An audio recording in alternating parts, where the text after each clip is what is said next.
Right now, Friday Night Frenzy. It was a fall high school sports season like no other. No state champions crowned. No football at all. COVID-19 forcing the state to make some difficult decisions. Now, what does the future have in store for the winter season and beyond? The outlook isn't great in the next couple months. Tonight, we speak with the CIAC's Glenn Lungarini as winter high school sports hits the pause button in Connecticut. Welcome to Friday Night Frenzy right here on Channel 3. This is the final show of our fall season. Now, usually, we'd be ramping up for Thanksgiving football, all those games Wednesday, all those games on Thursday. This year, none of those games. And for me, the first time in 15 years, I won't be running around Thanksgiving morning covering high school football. They sure tried to get that football season played. The CIAC waited as long as possible before postponing the entire season with this alternate spring football season proposed by the CIAC. Maybe we can start a new tradition, something like St. Patrick's Day rivalries.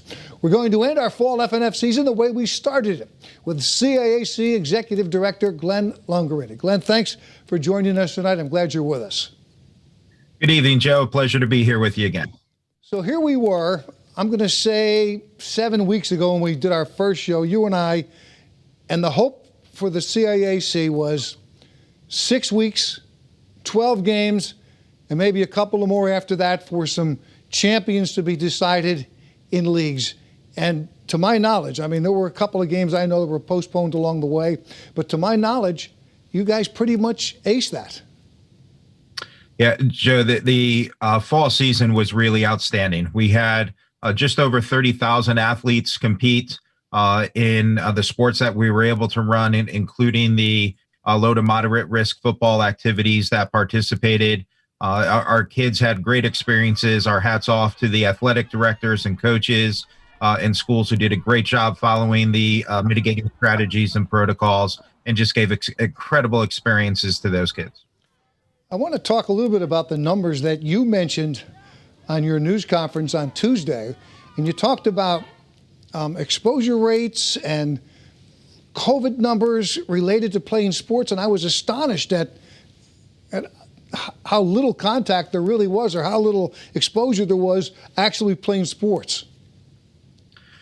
We did correct some data on that, and we'll continue to work with the Department of Health with the data that they were showing at Governor Lamont's press conference this past Thursday as well. We really want to try to find out what the difference between the interscholastic and the club experience is. But from the CIAC standpoint in our schools, again, they did a great job with the mitigating strategies. We collected data from 133 schools. When we look at the practices and games that took place, we had over 30,000 events, and we only had 7 cases that came back directly related to a sport, game, or practice. So you're looking at a very low transmission rate, but of course, that is outdoor sports primarily, with indoor volleyball wearing masks being the only moderate risk indoor sport that was played. Yeah, I know we talked a lot, and I brought it up quite a bit when I was out there talking about the girls playing with masks as the only indoor sport. And I didn't, after the first week or two, I talked to a couple of coaches. It seemed like that adjustment was made for volleyball. Did you get the same kind of feedback? Absolutely. I think, again, that the girls did a great job adjusting to that. Our coaches, I think, handled that very well, and the officials, because, the way that they worked in some mask breaks and gave opportunities for kids to perform at the highest level while wearing the masks. Everybody did their part to have a great season, and we're very grateful that the girls had the success and the season that they had. Glenn, I don't know how much feedback you got on this, but for me personally, being out there, here's the one really positive thing that I took from the fall experience. For the first time, I noticed that kids were more appreciative. There was so much more, I'm so glad that we get to do this today, rather than, how come we can't do that? And I think, if anything, this has proven to us, and maybe to these kids, that sense of entitlement that they used to have. I just think they were just so grateful to have the chance. I wondered what kind of feedback you got from the schools, the principals, the ADs. Very much the same, Jay. I think when we started this in the fall and we were looking at it, we said right from the get-go we were not going to have CIAC state tournaments. We wanted to provide some sort of tournament experience for the kids. We thought doing that through the leagues was the best way to handle that.